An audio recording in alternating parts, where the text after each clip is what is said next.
Bienvenue sur Bible 365. Nous sommes contents que vous soyez avec nous aujourd'hui, pour écouter la lecture du livre de Job chapitre 30, 31, 32, 33, 34 et 35. Si vous êtes nouveau, s'il vous plaît abonnez-vous à la chaîne, aimez et partagez-la pour encourager quelqu'un d'autre à écouter la Bible cette année. Bonne écoute. Job, chapitre 30. Et maintenant, je suis la risée de plus jeunes que moi, de ceux dont je dédaignais de mettre les pères parmi les chiens de mon troupeau. Mais à quoi me servirait la force de leurs mains ? Ils sont incapables d'atteindre la vieillesse. Desséchés par la misère et la faim, ils fuient dans les lieux arides, depuis longtemps abandonnés et déserts. Ils arrachent près des arbrisseaux les herbes sauvages, et ils n'ont pour pain que la racine des genêts. On les chasse du milieu des hommes, on crie après eux comme après des voleurs. Ils habitent dans d'affreuses vallées, dans les cavernes de la terre et dans les rochers. Ils hurlent parmi les buissons, ils se rassemblent sous les ronces. Êtres vils et méprisés, on les repousse du pays.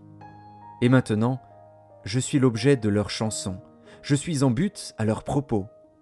Ils ont horreur de moi, ils se détournent, ils me crachent au visage. Ils n'ont plus de retenue et ils m'humilient. Ils rejettent tout frein devant moi.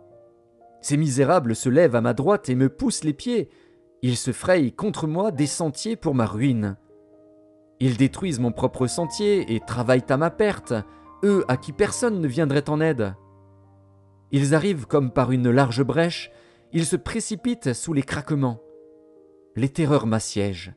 Ma gloire est emportée comme par le vent, mon bonheur a passé comme un nuage. Et maintenant, mon âme s'épanche en mon sein, les jours de la souffrance m'ont saisi. La nuit me perce et m'arrache les os. La douleur qui me ronge ne se donne aucun repos. Par la violence du mal, mon vêtement perd sa forme. Il se colle à mon corps comme ma tunique. Dieu m'a jeté dans la boue, et je ressemble à la poussière et à la cendre. Je crie vers toi, et tu ne me réponds pas. Je me tiens debout, et tu me lances ton regard. Tu deviens cruel contre moi.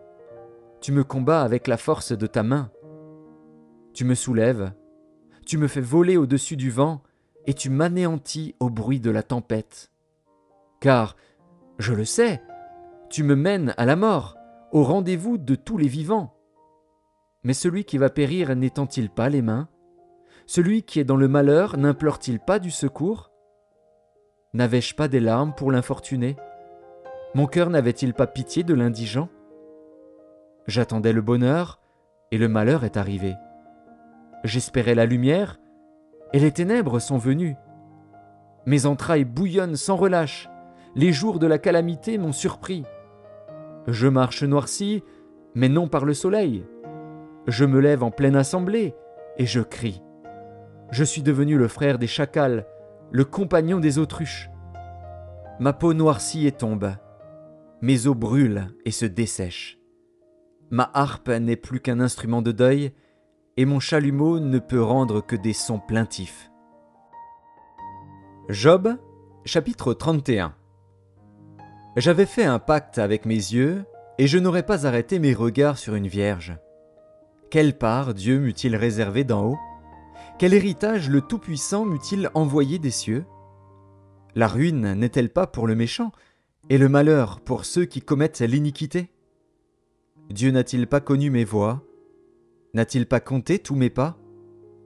Si j'ai marché dans le mensonge, si mon pied a couru vers la fraude, que Dieu me pèse dans des balances justes, et il reconnaîtra mon intégrité.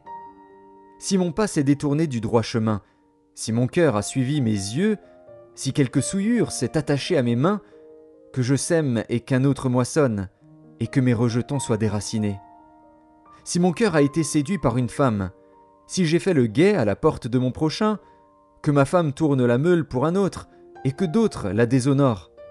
Car c'est un crime, un forfait que punissent les juges. C'est un feu qui dévore jusqu'à la ruine, et qui aurait détruit toute ma richesse.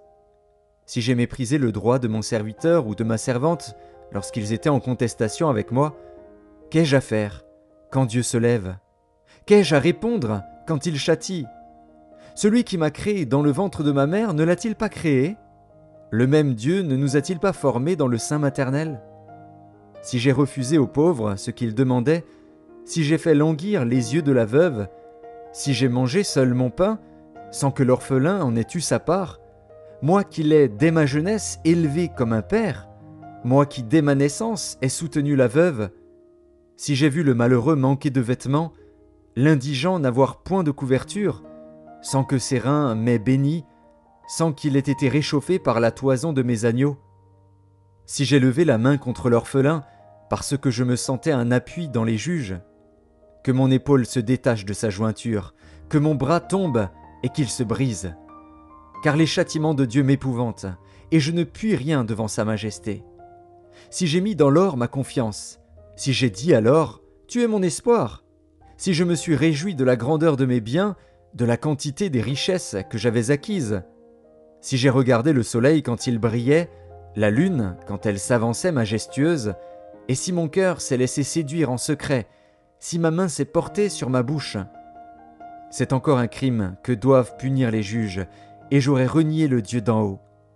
Si j'ai été joyeux du malheur de mon ennemi, si j'ai sauté d'allégresse quand les revers l'ont atteint, moi qui n'ai pas permis à ma langue de pécher, de demander sa mort avec imprécation, si les gens de ma tente ne disaient pas « Où est celui qui n'a pas été rassasié de sa viande ?» Si l'étranger passait la nuit dehors, si je n'ouvrais pas ma porte aux voyageurs, si, comme les hommes, j'ai caché mes transgressions et renfermé mes iniquités dans mon sein, parce que j'avais peur de la multitude, parce que je craignais le mépris des familles, me tenant à l'écart et n'osant franchir ma porte, oh, qui me fera trouver quelqu'un qui m'écoute? Voilà ma défense toute signée, que le Tout-Puissant me réponde. Qui me donnera la plainte écrite par mon adversaire? Je porterai son écrit sur mon épaule, je l'attacherai sur mon front comme une couronne. Je lui rendrai compte de tous mes pas, je m'approcherai de lui comme un prince. Si ma terre crie contre moi, et que ses sillons versent des larmes, si j'en ai mangé le produit sans l'avoir payé, et que j'ai attristé l'âme de ses anciens maîtres, qu'il y croisse des épines au lieu de froment, et de l'ivraie au lieu de l'orge. Fin des paroles de Job. Job, chapitre 32. Ces trois hommes cessèrent de répondre à Job parce qu'ils se regardaient comme justes. Alors s'enflamma de colère Élihu, fils de Barakil de Buz, de la famille de Ram. Sa colère s'enflamma contre Job parce qu'il se disait juste devant Dieu. Et sa colère s'enflamma contre ses trois amis parce qu'ils ne trouvaient rien à répondre et que néanmoins ils condamnaient Job. Comme ils étaient plus âgés que lui, Élihu avait attendu jusqu'à ce moment pour parler à Job. Mais, voyant qu'il n'y avait plus de réponse dans la bouche de ces trois hommes, Élihu s'enflamma de colère. Et Élihu, fils de Barakil de Buz, prit la parole et dit : « Je suis jeune, et vous êtes des vieillards. C'est pourquoi j'ai craint, j'ai redouté de vous faire connaître mon sentiment. Je disais en moi-même : les jours parleront, le grand nombre des années enseignera la sagesse. Mais en réalité, dans l'homme, c'est l'esprit, le souffle du Tout-Puissant qui donne l'intelligence. Ce n'est pas l'âge qui procure la sagesse, ce n'est pas la vieillesse qui rend capable de juger. Voilà pourquoi je dis : écoute, moi aussi j'exposerai ma pensée. J'ai attendu la fin de vos discours, j'ai suivi vos raisonnements, votre examen des paroles de Job. Je vous ai donné toute mon attention, et voici, aucun de vous ne l'a convaincu, aucun n'a réfuté ses paroles. Ne dites pas cependant : en lui nous avons trouvé la sagesse. C'est Dieu qui peut le confondre, ce n'est pas un homme. Il ne s'est pas adressé directement à moi. Aussi, lui répondrai-je tout autrement que vous. Ils ont peur, ils ne répondent plus. Ils ont la parole coupée. J'ai attendu qu'ils eussent fini leur discours, qu'ils s'arrêtassent et ne sussent que répliquer. À mon tour, je veux répondre aussi, je veux dire aussi ce que je pense. Car je suis plein de paroles. L'esprit me presse au-dedans de moi. Mon intérieur est comme un vin qui n'a pas d'issue, comme des outres neuves qui vont éclater. Je parlerai pour respirer à l'aise, j'ouvrirai mes lèvres et je répondrai. Je n'aurai point égard à l'apparence et je ne flatterai personne, car je ne sais pas flatter. Mon Créateur m'enlèverait bien vite. Job, chapitre 33. Maintenant donc, Job, écoute mes discours, prête l'oreille à toutes mes paroles. Voici, j'ouvre la bouche, ma langue se remue dans mon palais. C'est avec droiture de cœur que je vais parler, c'est la vérité pure qu'exprimeront mes lèvres. L'Esprit de Dieu m'a créé, et le souffle du Tout-Puissant m'anime. Si tu le peux, réponds-moi, défends ta cause, tiens-toi prêt. Devant Dieu, je suis ton semblable, j'ai été comme toi formé de la boue. Ainsi mes terreurs ne te troubleront pas, et mon poids ne saurait t'accabler. Mais tu as dit à mes oreilles, et j'ai entendu le son de tes paroles.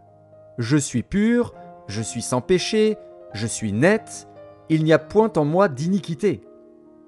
Et Dieu trouve contre moi des motifs de haine, il me traite comme son ennemi. Il met mes pieds dans les ceps, il surveille tous mes mouvements. Je te répondrai qu'en cela tu n'as pas raison, car Dieu est plus grand que l'homme. Veux-tu donc disputer avec lui, parce qu'il ne rend aucun compte de ses actes? Dieu parle cependant, tantôt d'une manière, tantôt d'une autre, et l'on n'y prend point garde. Il parle par des songes, par des visions nocturnes, quand les hommes sont livrés à un profond sommeil, quand ils sont endormis sur leur couche.